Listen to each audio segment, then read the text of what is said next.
नमस्कार और स्वागत है आज की इस खास पड़ताल में।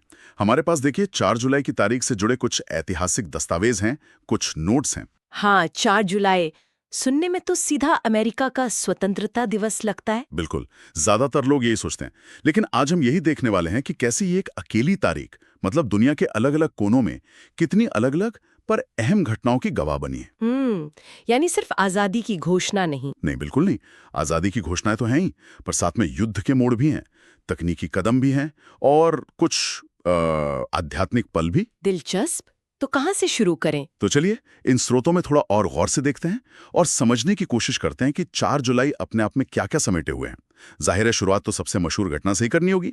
1776 अमेरिका की स्वतंत्रता घोषणा, डिक्लेरेशन ऑफ इंडिपेंडेंस, ब्रिटिश राज से अलग होना। नए राष्ट्र की नींव। और इसका असर सिर्फ अमेरिका तक ही सीमित नहीं रहा, मतलब दुनिया भर में इसने स्वतंत्रता आंदोलनों को प्रेरणा दी। लेकिन इसी तारीख से जुड़ी एक और आजादी की कहानी भी है जिस पर कम ध्यान जाता है। आप शायद फिलीपींस की बात कर रही हैं, 1946 में। हाँ बिल्कुल, 1946 में फिलीपींस को अमेरिका से पूरी स्वतंत्रता मिली। ये अपने आप में एक विडंबना भी है और इतिहास का एक चक्र भी। सही कहा, मतलब अमेरिका जो खुद एक उपनिवेश था, हाँ, वो बाद में फिलीपींस का शासक बना और फिर उसी तारीख को 4 जुलाई को ही उसे स्वतंत्रता दी। ये दिखाता है कि अंतर्राष्ट्रीय रिश्तों में भूमिकाएं कैसे बदलती हैं। एक ही तारीख, दो अलग अलग स्वतंत्रताएं। एक उपनिवेशवाद से मुक्ति, दूसरी एक पूर्व उपनिवेश को स्वतंत्रता देना। इतिहास की परतें हैं ये। और इतिहास की परतों में कभी कभी बड़े अजीब संयोग भी मिलते हैं, जैसे 1826 वाला। ओह हाँ, वो तो कमाली है। स्वतंत्रता घोषणा के ठीक 50 साल बाद। बिल्कुल 50 साल। और दो सबसे बड़े नाम जिन्होंने उस घोषणा पर दस्तखत किए थे, थॉमस जेफरसन और जॉन एडम्स, दोनों पूर्व राष्ट्रपति। और दोनों का निधन एक ही दिन हुआ, 4 जुलाई 1826 को। सोचिए जरा, इसे महज संयोग कहें या कुछ और? कई इतिहासकार इसे उस संस्थापक पीढ़ी के युग का एक प्रतीकात्मक अंत मानते हैं जिन्होंने मिलकर एक राष्ट्र बनाया था। वो लगभग साथ ही चले गए। वाकई अद्भुत है। हाँ, अद्भुत तो है। अच्छा, अब स्वतंत्रता और संस्थापकों से थोड़ा आगे बढ़ें तो 4 जुलाई संघर्ष का भी दिन रहा है, खासतौर पर अमेरिका के अपने इतिहास में। आप गृह युद्ध की बात कर रहे हैं? हाँ, 1863। 1863 में विक्सबर्ग की घेराबंदी इसी दिन खत्म हुई थी। एक बहुत ही महत्वपूर्ण लड़ाई थी वो। बहुत ज्यादा महत्वपूर्ण। ये उस युद्ध का एक टर्निंग पॉइंट माना जाता है। विक्सबर्ग की जीत से जो यूनियन सेना थी, मतलब उत्तरी राज्यों की सेना, हाँ, उनका नियंत्रण हो गया था मिसिसिपी नदी पर। बिल्कुल। और मिसिसिपी पर नियंत्रण का मतलब था कि कॉन्फेडरेसी यानी दक्षिणी राज्य दो हिस्सों में बट गए। उनकी सप्लाई लाइन कट गई। रणनीतिक रूप से ये बहुत बड़ी हार थी उनके लिए। तो संघर्ष के बाद आता है नवनिर्माण का दौर, उम्मीद का दौर।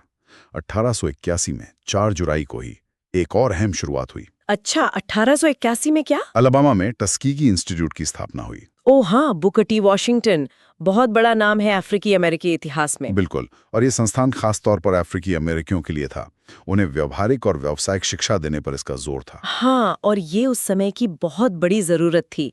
गुलामी खत्म होने के बाद समुदाय को अपने पैरों पर खड़ा होने के लिए शिक्षा और हुनर ये बहुत जरूरी थे।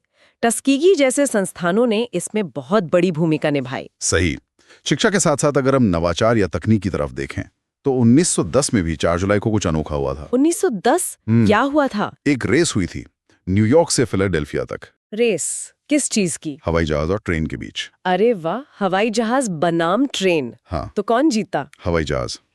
एक एविएशन पायनियर थे चार्ल्स के हैमिल्टन, उन्होंने ये रेस जीती। गजब, ये तो सिर्फ एक रेस नहीं रही होगी, ये उस जमाने में हवाई यात्रा की क्षमता का एक प्रदर्शन था, एक तरह से भविष्य की झलक। बिल्कुल, तकनीक दुनिया को कैसे बदलने वाली है उसका एक संकेत। अच्छा, अब तकनीक से हटकर अगर हम भारत के संदर्भ में देखें तो ये तारीख थोड़ी दुखद भी है। भारत के लिए? 4 जुलाई, हाँ, 4 जुलाई 1902 स्वामी विवेकानंद का महापरिनिर्वाण इसी दिन हुआ था। ओह, स्वामी विवेकानंद इतनी कम उम्र में, वो सिर्फ 39 साल के थे शायद। हाँ, सिर्फ 39 के, लेकिन उनका जो प्रभाव था वो असाधारण था।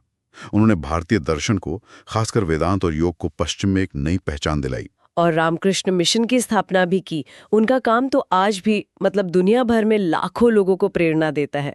निश्चित रूप से। और अंत में एक घटना जिसका जिक्र जरूरी है, वो है 1976 की एक बहुत ही नाटकीय घटना, 1976 कुछ याद आ रहा है?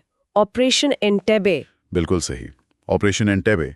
जब इजरायली कमांडोज ने युगांडा में एक हाईजैक हुए एयर फ्रांस के जहाज से बंधकों को छुड़ाया था। हाँ, वो तो बहुत ही साहसी और जोखिम भरा ऑपरेशन था। 100 से ज्यादा बंधक थे शायद। 102 बंधकों को सफलतापूर्वक छुड़ाया गया था।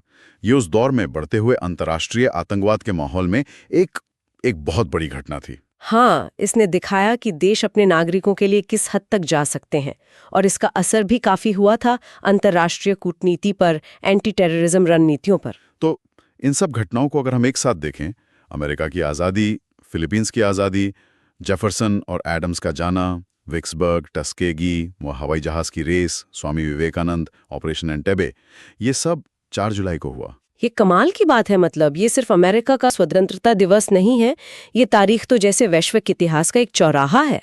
हाँ, जहां स्वतंत्रता की ललक भी है, संघर्ष भी है, मानवीय प्रगति और नवाचार भी है, और कुछ महान आत्माओं की विदाई भी।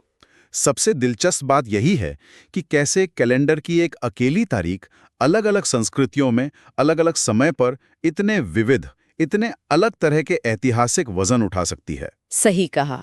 ये हमें याद दिलाता है कि इतिहास कोई सीधी सपाट कहानी नहीं है। बिल्कुल नहीं, इसमें कई परतें हैं, कई धाराएं हैं, और कई बार ऐसे अप्रत्याशित जुड़ाव निकल आते हैं जिनके बारे में हमने सोचा भी नहीं होता।